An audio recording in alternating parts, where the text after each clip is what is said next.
مولا علی شیر خدا کرم اللہ تعالی وجہ الکریم کو قرآن سے بڑا پیار تھا.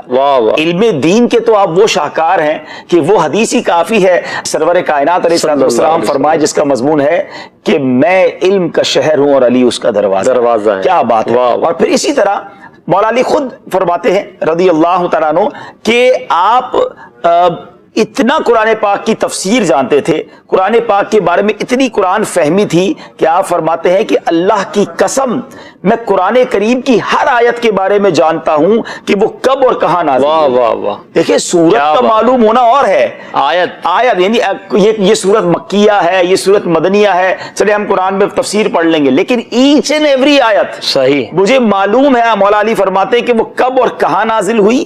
بے شک میرے رب عز و جل نے مجھے سمجھنے والا دل اور سوال کرنے والی زبان عطا. اللہ اکبر. آپ فرماتے ہیں سبحان اللہ کہ اگر میں چاہوں تو سورہ فاتحہ کی تفسیر سے 70 اونٹ بھر دوں. اللہ اکبر. ایک سورہ فاتحہ کی تفسیر سے کتنا علم تھا ناظرین, ذرا سوچئے. اور تلاوت قرآن کا شوق اتنا تھا کہ آپ کے بارے میں آتا ہے کہ آپ جب سواری کرتے وقت گھوڑے کی رکاب میں ایک پاؤں رکھتے.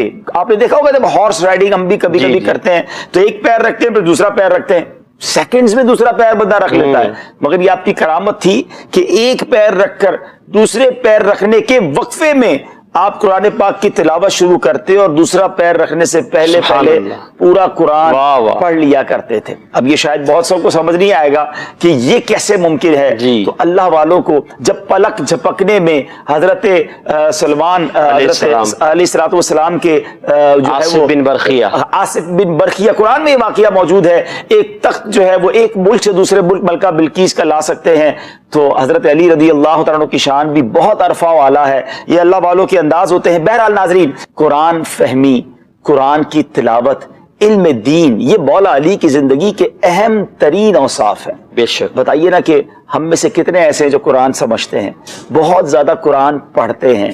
اگر پنجتن پاک سے پیار ہے, مولا علی سے محبت ہے کرم اللہ تعالی وجہ الکریم, تو پھر قرآن سے بھی محبت ہو, قرآن کی تلاوت سے بھی محبت ہو, قرآن کی انڈرسٹینڈنگ کی طرف بھی ہمیں آنا چاہیے.